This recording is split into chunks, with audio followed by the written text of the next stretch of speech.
Hey, what's up, guys? It's our MTG player back at it again here for another vid. Yeah, we're back at it again.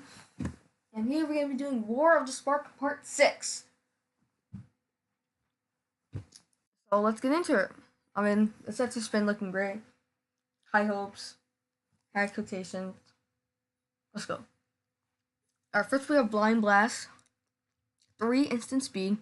Blind Blast deals 1 damage to target creature. That creature cannot block. Draw a card. Okay, it's fine. I mean, in limited my C play, I don't get why that's instant speed on it. Because if you want to make something not block, then you can't really do that. Because you do it on their turn, then it doesn't matter. I mean, I think it would have been better if it was just 2 mana sorcery. Just the same thing. That would have been way better. Because, sure, you might want to wait for them to play like a creature on their turn. Kill it. Yeah, I mean, it's fine. Maybe a little bit limited play. Next, we have Heartfire. 2, and yes, it's 2 common. Instant speed. As an additional cost to cast this, sacrifice a creature or planeswalker. Definitely do not sacrifice a creature. Just don't look at the planeswalker. Don't sacrifice the planeswalker. Unless it's a finisher, don't sacrifice the planeswalker. Do not do that. Unless it's like, it's dead on board. Like, take it up, or do something, okay, and then I'll sacrifice it to Heartfire. Sure. But sometimes that planeswalker can save you some life. But still. Yeah. I'd say rarely ever sacrifice a planeswalker. And it does 4 damage to any target. So it's instant speed lava coil. And that can target anything, but you have to sack a creature. Might see a little bit of play. A little bit. I still think lava coil is still fine in Lightning Strike. I think there's just still a lot of things that Lightning Strike gets that is fine that this is probably not going to see any play. Just because Lightning Strike already gets enough of stuff. But Lava Coil is still an important card. It's like for Tempest Djinn. Because it gets rid of that. Yeah, but still. Next we have Cyclops Electromancer. 4 and red. Sorry for the background noise. It's a 4/2. When it enters the battlefield, it deals X damage to a creature and opponent controls, where X is the number of instants and sorcerers in your graveyard. Seems really cool. I like it. Standard might see some play. And also, it's great for... And limited might not as much see good play. Might not do a lot.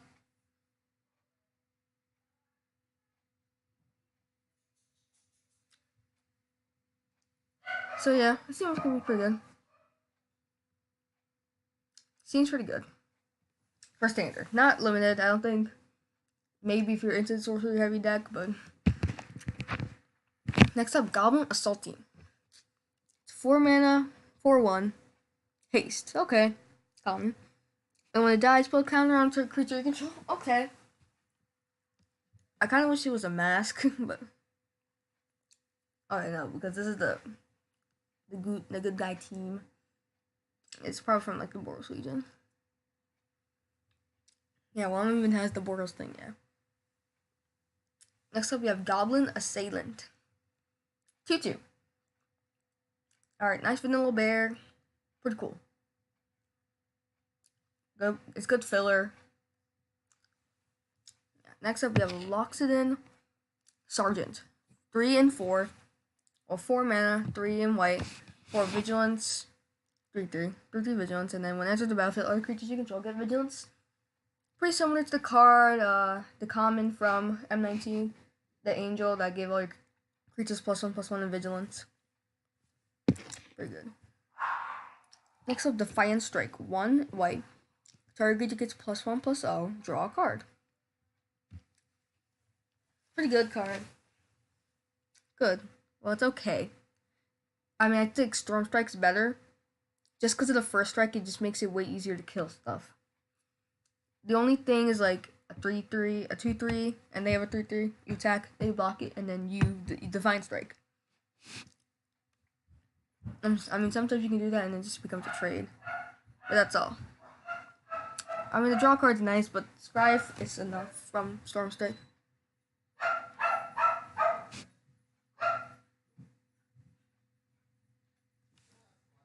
Next up, we have Band Together. 2/1 green. And since we up to 2 current creatures you control, deal damage equal to their powers to another target creature. Nice. So, Rabid Bite, but 1 extra and instant speed. This can just kill some big stuff. I like this card. Definitely going in some of my arena decks for like. It's replacing Rabid Bite. There's no way.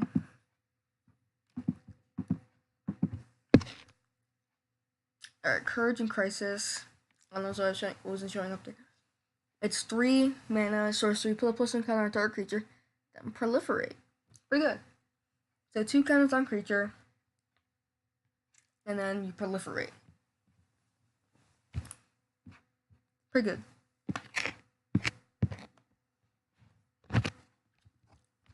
Seems fine. It's probably gonna be a card that's gonna be played in limited. Now I'm showing up there. Next up we have Neoform. So, Simic. As additional cost to cast the spell, sacrifice a creature. Okay. Search your library for a creature card with convert mana cost equal to 1 plus the sacrifice creature's convert mana cost. Put that card onto the battlefield with an additional plus 1. Okay. So it's a one-time birthing pod, but they get a counter. If you've seen Game Nights and you know about the episode with the fan, Jacob, he's probably gonna put this card in the stack. I mean, yeah, you just get the birthing pod something and then play counter. Definitely if it's anything you can do, I can do better. Because you just steal a creature. Okay, I'm gonna sacrifice your creature. Now you don't have it. And then it gets, and I can search them for my deck. Seems pretty good. Next up we have Pollen Bright Druid, 2 mana for a 1/1. When enters the battle, choose 1. Put a counter on target creature, or you can proliferate. Most of the time, you'll probably pick proliferate, just because you can get counters on your planeswalkers and all that. Seems pretty good. Next up, we have Bloom Hulk, 3 green. When enters the battlefield, proliferate 4/4. Really good, because it's not one of those 4/3s, 3/4s. It's that, and it proliferates. Good card. Iron Bully. I love that name. Iron Bully. It's a 3 mana 1/1 menace. When that's his battlefield, put plus 1 counter on target creature. Why is it called Iron Bully? So you can make him a 2/2 menace for 3. Artifact, very good. Next up, one of the best cards I think to come out is Massacre Girl. It's 3 and double black for a 4/4 menace. When it enters the battlefield, each other creature gets -1/-1 till end turn. When a creature dies this turn, each other creature that Massacre Girl gets -1/-1. So sometimes this actually could be a board wipe. And think about it, if it is a board wipe and it kills every single other creature, you essentially play the Damnation for 1 extra mana, but that 1 extra mana is giving you a 4/4 menace. That seems really good. And it really is. And it says, whenever a creature dies this turn.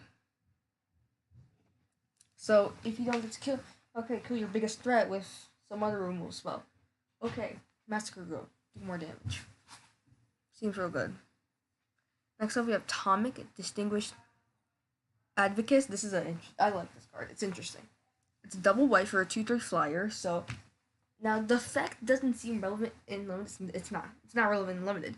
But the 2/3 flyer for 2 is honestly might just make a playable limited. I actually think it can. And it says lands on the battlefield and lands in your graveyards can't be the targets of spells and abilities your opponents control. Your opponents can't play land cards from graveyards.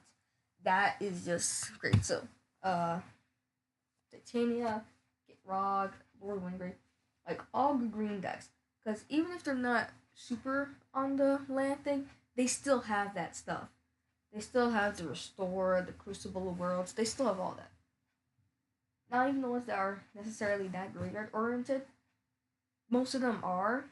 Most of them have some cards that care about lands in the graveyard and sacrificing lands. There's Harrow, some other stuff, and this just shuts it all down.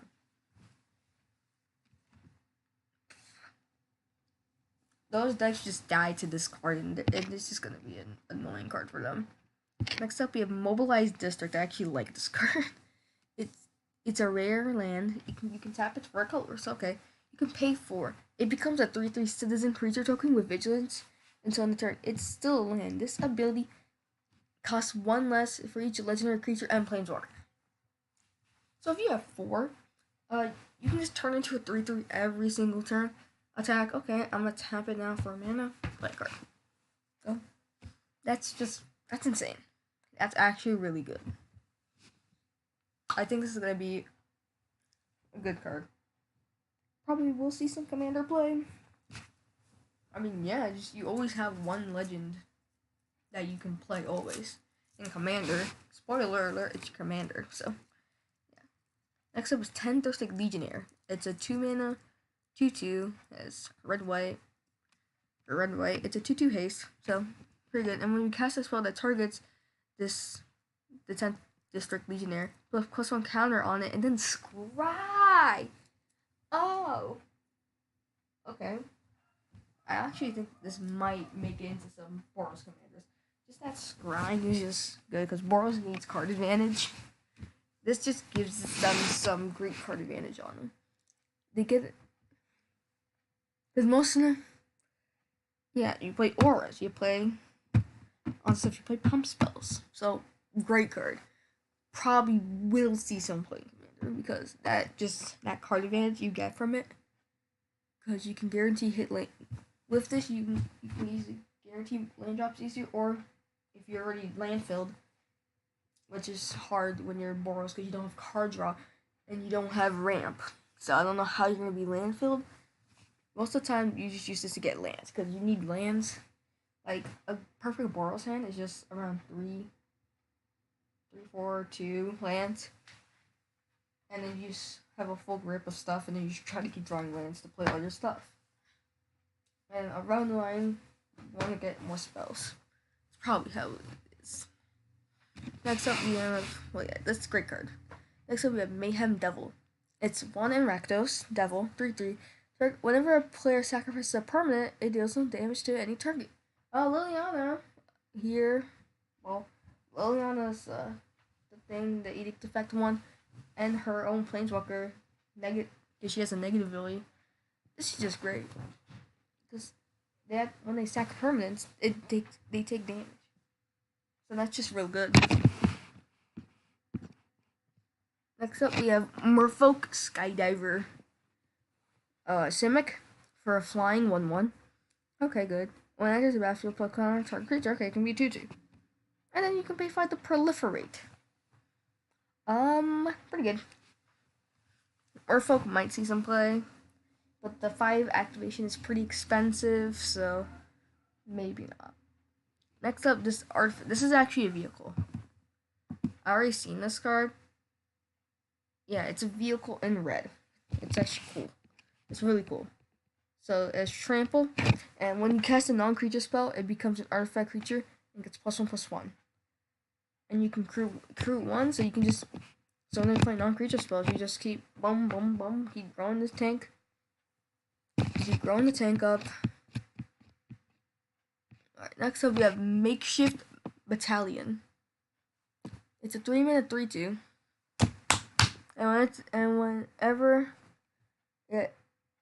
Whenever Makeshift Battalion and at least 2 other creatures attack, put a counter on him. Okay. So might see some play in limited. If you're pretty heavy aggro, could see some play.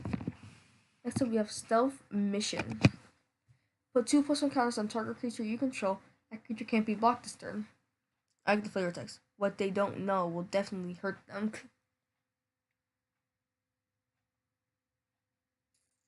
Next up, we have Grateful Apparition. Apparition? Okay. It's a 2 mana 1/1 flying spirit. And whenever it deals common damage to a player or planeswalker, proliferate. Whoa. Wow. Pretty good card. I like it. I think it's gonna be pretty great. Yeah, you can just, it's a flyer. Just, okay, poke your Planeswalker. Poke your Planeswalker, proliferate my board. Boom. Next up, we have Rescuer Sphinx. 2 and 4.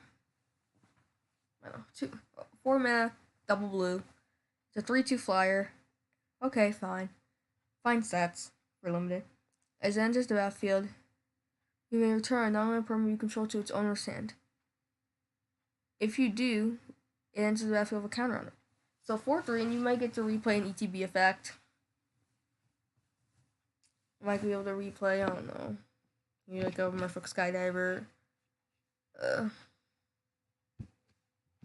Like Massacre Girl. Next up, we have Devouring Hellion. 2 unread for a 2/2. As it enters the battlefield, you may sacrifice any number of creatures or planeswalkers. If you do, it enters the battlefield with twice that many counters on it. So pretty good. You can like, there's the card, it's a 1/1 red for a first strike 1/1, and when it dies, a mass 1. Okay, sacrifice that. Yeah, you get another 1/1, and you put 2 counters on them. So you get a 4/4 for 3, which is pretty good. So yeah, and you can sacrifice some little mass tokens you have. Like, okay, I don't have really any more mass. There's just little things like 1/1s, 2/2s, 3/3s. Okay, I'll just sack them to the Hellion. Get more power. Well, I say 2. 2 is like the max you want to sack. 1 is better because then you just turn into this. If it had trample, then it'd be insane. Or flying. If it had trample or flying, it'd be great. It'd just be insane. Next we have War Scale Crocodile, 5 mana, 5/3 hexproof.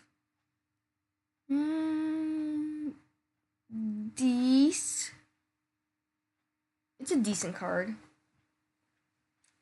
I mean, it's still pretty trash though. Actually, no, it's trash. What am I talking about? It's trash because that 1 extra toughness you're giving up, you just get hexproof. That's all you get. That's all you're getting off of that. So trash. Next up, we have Primordial Worm, 7/6 for 6. That's a fine Magic card. I mean, at least it's better statting, yeah. Great card. Yeah, I definitely like Primordial Worm better because it's up a power than the ones that are down with power or toughness. Those are just so trash cards. Hate them. Why did they print them? Alright, I actually haven't seen art. Oh, reversal. I haven't seen this. No, I didn't see the art before. That's why. Now here's the one I didn't mention on the last one because I didn't see it. It's Tolsmere, Friend to Wolves, 2 double green and white, 3/3. When it enters the battlefield, create a Voja, Friend to Elves, a legendary 3/3 white, green and white wolf. When the wolf enters the battlefield under your control, gain 3 life, and that creature fights up to 1/3 creature you don't control. That's really good. So yeah, you get to make Voja, so a Boha token, fight, and you can just partner this with Arlinn Kor, her wolf. Yeah.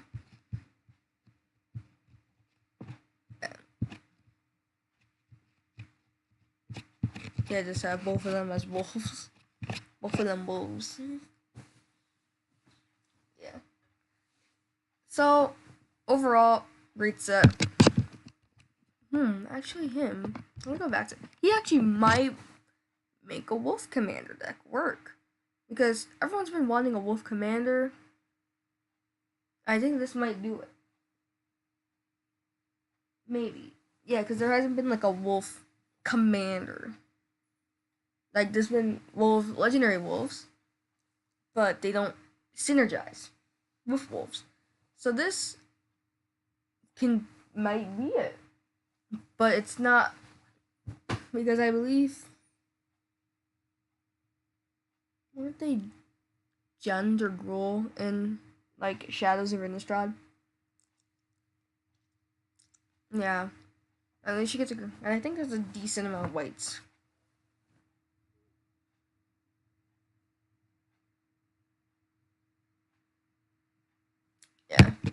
Again, I think it might work. It might be good. Alright, great set. Super excited to play Sealed. And my pre-release. It's gonna be great. Fun time. Just Magic's such a great game. And the sets are always so nice. But yeah. Anyway, that's all for today. Hope you enjoyed. Aries MTG Player out. No, not Arena, no.